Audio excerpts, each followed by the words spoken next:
Welcome back, Dominators. It's time for World War again, and so I decided to make the next two episodes again in English after my last two in German. About my base, I'm currently researching with primary focus the dynamite tactic because I'm aiming to use it in some more cases against enemy mortars, like I used it in former times, and I'm also researching the mortars. Oh, let me change again. The field mortars.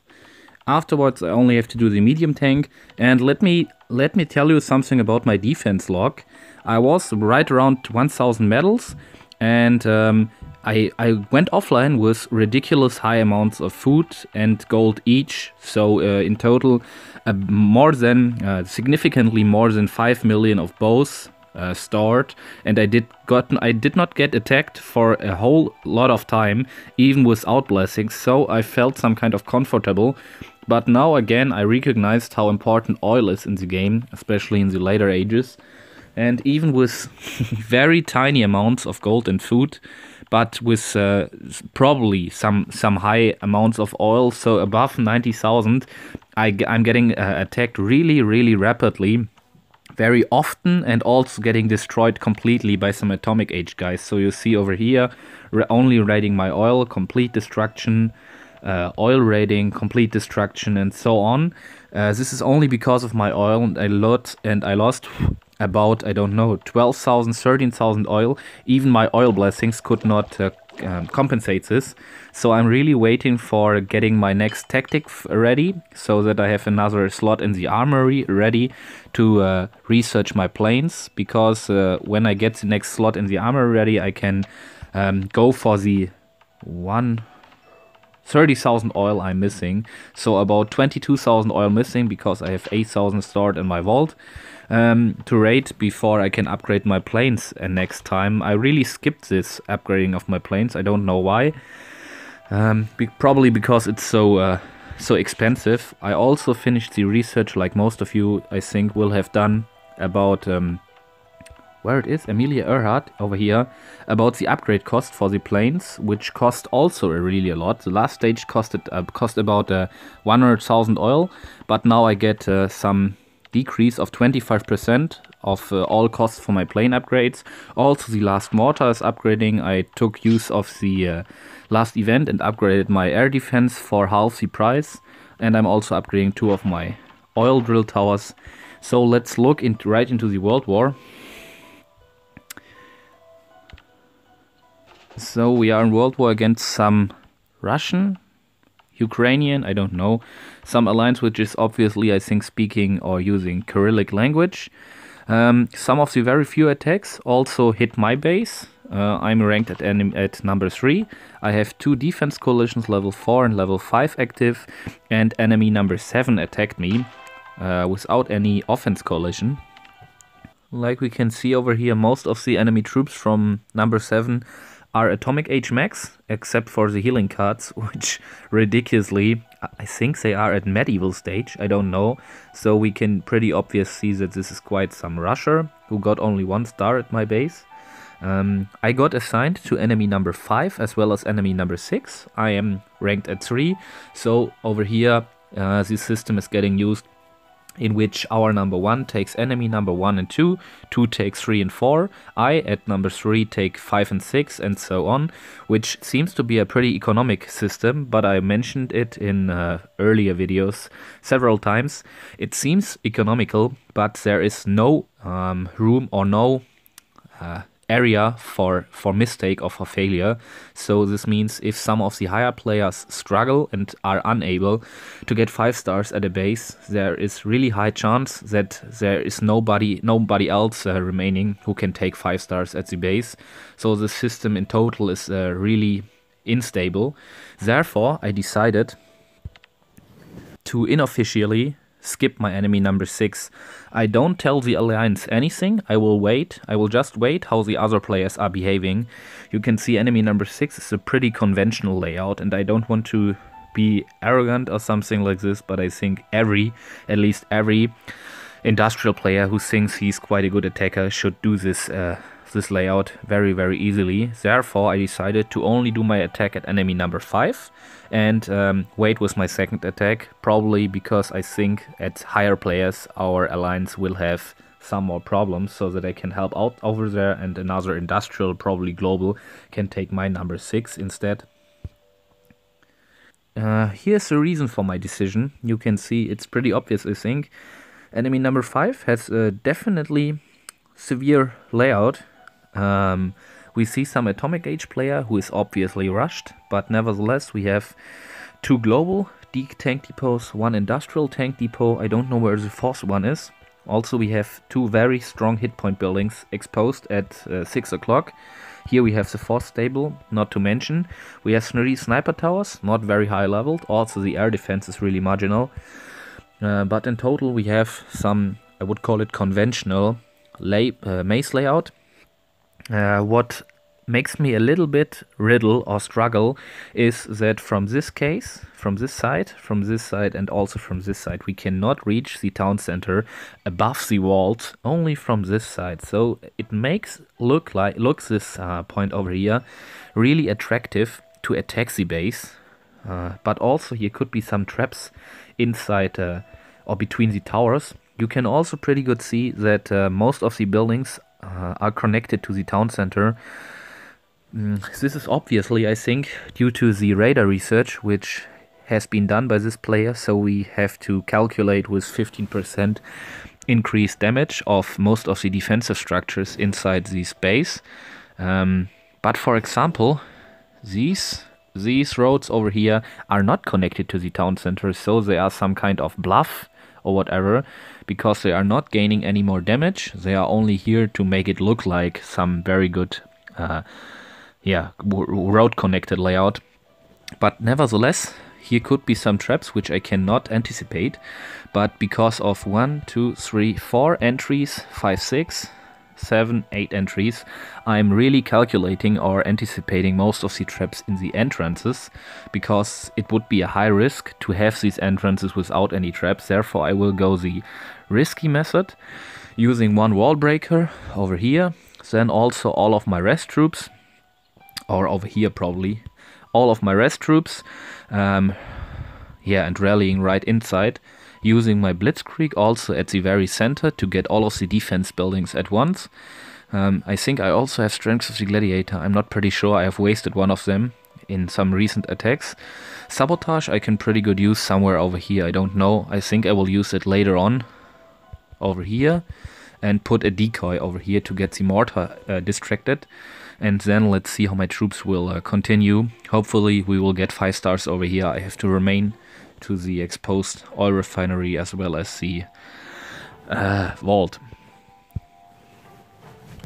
My MacArthur had some kind of accident and died in some of my former attacks. Oh, I see I have no blitzkrieg. That's pretty harsh. Let's see when the next one, 10 hours. I can't wait for this. So I have to take the risky way, attacking without blitzkrieg. Definitely don't do this at home. It may be a pretty stupid idea, but we don't have it, so we have to deal without it.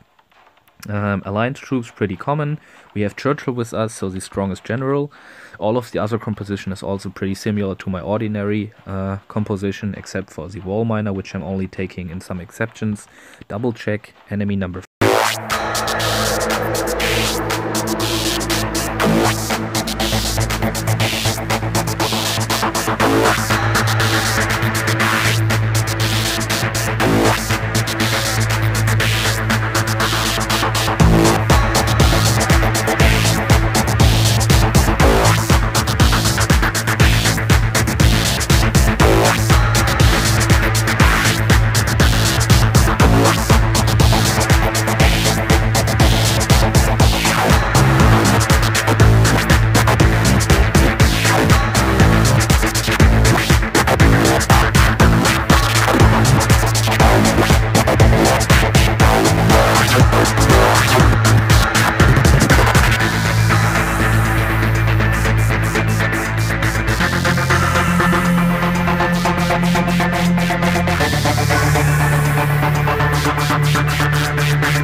So pretty straight attack. No traps, where I anticipated some traps. So in total I have to call this layout definitely very, very weak.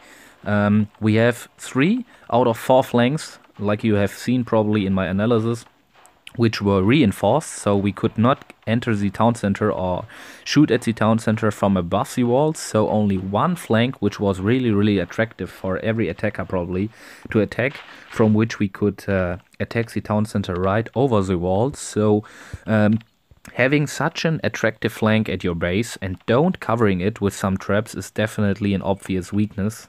So in total it really helped me to attack this base. I also did not use my mercenaries, because I could see that I did not use them, did not need them, due to the fact that the research and the defensive structures were not that strong like anticipated. So for example, we had resistance research but not completed, we had no mercenaries, no Flampanzers spawning from the mercenary camp, whatever, blah blah blah. In total I think the attack was okay, even if it was not one of my fastest attacks. We got 5 stars in total, and now I can wait with my second attack to go probably for enemy number 1 or enemy number 2, because I anticipate that my alliance members will have some trouble with these bases. I can show them to you. Here we have enemy number 1, some kind of rushed, I don't know. Many buildings are global age, but also some are not. We have some, so I would call it rushed. We have some rushed Acropolis layout over here with open boxes and an exposed town center. In total this won't be a very easy base, especially because of the radar research. If you are looking very closely, you can see that all roads over here which are covering the defense buildings are also connected to the town center, so we have not some kind of bluff or fake layout like number 5, which I attacked, where most of the roads were even not connected, they only seemed to. So the radar research will be definitely a problem over here. We have very large space with exposed buildings, and we have also one defense coalition, a Russian level 2. Here we have enemy number 2. I'm pretty wondering, because the obvious progress in this base looks pretty much less than enemy number 5, which I attacked. So I assume that this player, because he's ranked at place 2, despite of the fact that his walls are significantly lower than player number 5, and also the defensive structures make a weaker, yes, they look weaker to me than enemy number 5. I anticipate that that enemy number 2 has probably done some severe defense researches in the library. Probably also offense researches, but researches in total. We have level 3 Egyptians over here and level 3 Maori.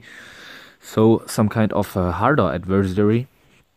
And here we have enemy number 3. Most of the buildings I can see are global age. Yes, it seems like some kind of, not completely, but mostly global age max player with very conventional box layouts. And from each box you can perfectly reach the town center, even not having a fear for a single trap within. So we have also a Forbidden City, but the Forbidden City is the same useless way placed or located like the whole layout, so I can only call this layout very weak. I don't think that enemy number 3 will be any concern for a good player. Hopefully we have some over here. We have level 4 Egyptians, but this will not help him or her. Pretty much the same at enemy number 4.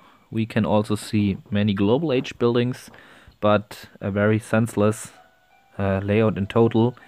Exactly the same case over here. We don't have to fear any traps if you are inside the box, and you can reach from all of the boxes important defense structures such as town center and stronghold, town center and castle, and town center and or town center and sniper tower. So also enemy number 4 should be not a big concern. I think I will have to go with my second attack for enemy number 2 or 1 to save this World War, but we will see. 16 minutes talked about. Hopefully you enjoyed this episode. If you have any more concerns or issues, what about the next episode to produce, give me a little link below in the comment section. Otherwise I will only produce some more World War